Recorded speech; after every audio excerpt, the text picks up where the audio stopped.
శాసనసభ సమావేశాల్లో లేవనెత్తాల్సినటువంటి ప్రధానమైన అంశాలన్నింటినీ కూడా రకరకాల రూపాల్లో తీసుకెళ్ళటానికి ఏ రకంగా అవకాశాలు ఉన్నాయనేటువంటిది అన్నింటినీ సద్వినియోగం చేసుకోవాలనేటువంటి ఆలోచనకు వచ్చింది. పెరిగినటువంటి నిత్యావసర వస్తువుల ధరలు, పెరుగుతున్నటువంటి కరెంటు ధరలు, రైతుల కష్టాలు, పడకేసినటువంటి సాగునీటి రంగం, మరి యువతకు ఏ రకమైనటువంటి ఉద్యోగ ఉపాధి అవకాశాలు లేకుండా పోవడం, మహిళలకు మాటనిచ్చి మాట తప్పినటువంటి విషయాలన్నింటినీ కూడా శాసనసభ ద్వారా వెలుగులోకి తీసుకురావాలనుకోవడం, అట్లనే బీసీలను, ఎస్సీలను, ఎస్టీలను, మైనారిటీలను ఏ రకంగా ఈ ప్రభుత్వం మోసం చేస్తుంది, ఇవన్నింటినీ శాసనసభ ద్వారా వెలుగులోకి తీసుకురావాలి, ప్రభుత్వం మీద ఒత్తిడి తేవాలి అనేటువంటి తెలుగుదేశం శాసనసభాపక్షం నిర్ణయం తీసుకుంది. వీటితో పాటు ప్రశ్నోత్తరాల సమయంలో కానీ బడ్జెట్ సమావేశంలో వచ్చేటువంటి అవకాశాలు అన్నింటిలోనూ కూడా వీటి గురించి ప్రస్తావించడం జరుగుతుంది.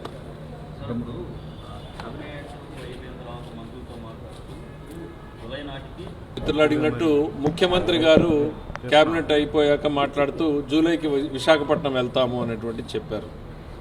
చెప్పాల్సినటువంటి శాసనసభలో ఒక పాలసీ ప్రకటన చేయాల్సినటువంటి శాసనసభలో, అందులోనూ గవర్నర్ గారి ప్రసంగంలో దాని గురించి ఒక్క మాట కూడా మాట్లాడరు. రాజధాని అన్న అంశమే లేనట్టుగా మొదటి నుంచి చివరి దాకా 50 పేజీల పుస్తకంలోనూ ఎక్కడ ఒక ప్రస్తావన కూడా చేయలేదు. అంటే ఒక రాజధాని తీసేసి 3 రాజధానులు అన్నారు, 3 రాజధానుల నుంచి విశాఖ పరిపాలన రాజధాని అన్నారు. ఇవి ఏవి కూడా ప్రస్తావన లేకుండా సాగింది అని అంటే మీరు ప్రభుత్వం పంపించిందా లేదా, పంపిస్తే గవర్నర్ గారు ఏమన్నా ఇది సుప్రీంకోర్టులో ఉంది కాబట్టి నేను మాట్లాడను అన్నారా? ఆ స్పష్టత ఇవ్వండి. లేదు, ఎక్కడో చీకట్లో సమావేశాలు చెప్పుకోవడం ఎందుకు? బహిరంగంగా ఏ శాసనసభలో అయితే మీరు మాట తప్పారో, ఏ శాసనసభలో అయితే అమరావతి రాజధానికి నేను అంగీకరిస్తున్నానని చెప్పారో అదే శాసనసభలో చెప్పండి. మీ గురించి ప్రజలు అర్థం చేసుకుంటారు. మాట తప్పుతారా, మడమ తిప్పుతారా లేదా అనేటువంటిది ప్రజలు తెలుసుకుంటారు. ఎక్కడో క్యాబినెట్లో 4 గోడల మధ్య చెప్పడం ఎందుకు? పాలసీ స్టేట్మెంట్ చెప్పాల్సింది అసెంబ్లీలో చెప్పమని చెప్పి కోరుతున్నాం. అట్లానే మంత్రులు ఏదో 7 సీట్లు గెలవాలి అని అంటే గెలవము అనేటువంటి అనుమానం అయితే ఖచ్చితంగా ముఖ్యమంత్రి గారికి వచ్చినట్టుంది. ఎందుకంటే వారి శాసనసభ్యులు ఆత్మప్రబోధానుసారం ఎక్కడ ఓటేస్తారో, తన పాలనని చూసి తన శాసనసభ్యులు సంతృప్తిగా లేరు, వాళ్ళు ఎదుటి పార్టీకి ఎక్కడ ఓటేస్తారో అని భయం వచ్చినట్టుంది. లేకపోతే ఆయన అంత భయపడుతూ 7 స్థానాలు గెలవాలి, ఒక్క మంత్రులు మీ పదవులు తీసేస్తానని చెప్తున్నారు అని అంటే ముఖ్యమంత్రి గారిలో అభద్రతా భావం అనేటువంటిది స్పష్టంగా కనపడుతోంది అనేటువంటిది అర్థమవుతోంది.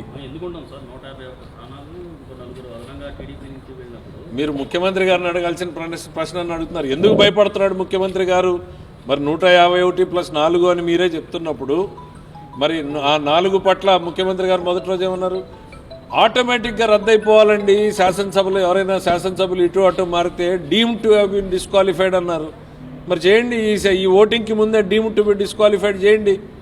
ఆ 4 5 ఎంతమంది ఉన్నారు కనీసం తెలిసిపోద్ది కదా మీ వ్యవహార శైలి, మీరు ఎంత గట్టిగా ఉంటారు, మాట చెప్తే ఒక్కసారి అనేటువంటిది రాష్ట్ర ప్రజానీకం కూడా చూస్తారు కదా. రేపు ఓటు వేసే ముందు మీరు చేశారనుకోండి, ఖచ్చితంగా మీకు అనుమానం ఉంది కాబట్టి 151+ అన్నటువంటి పరిస్థితుల్లో కూడా ఇంకా ఆలోచిస్తున్నారు. మీరు ఆత్మ ప్రబోధానుసారం అంటున్నారు, మా ఆత్మలు ఈ విధంగా చెబుతున్నాయని మీతో ఎవరన్నా చెప్పారు సార్? అంటే ఇప్పుడే ఒక ఆత్మ ఏదో చెప్పినట్టు నేను టీవీలో స్క్రోలింగ్ చూశాను. ఏంటంటే పోలవరం ఎత్తు తగ్గించాలి అని చెప్పేసి కేంద్రం ప్రయత్నిస్తుంది, మీరు దానికి సహకరించడానికి సిద్ధంగా ఉన్నట్టున్నారు, అది రాష్ట్ర ప్రజానీకానికి నష్టం చేసేటువంటి చర్య అని ఓ పెద్ద ఆయన ఆత్మ ఇప్పుడు మీకు లేఖ రాసినట్టు టీవీలో చూశాను నేను. సో అట్లా ఆత్మలో ఆత్మ ప్రబోధానుసారాలు మీ పార్టీలో పెరిగిపోయినట్టున్నాయి కాబట్టి ఆ మాట అన్నాం అంతే.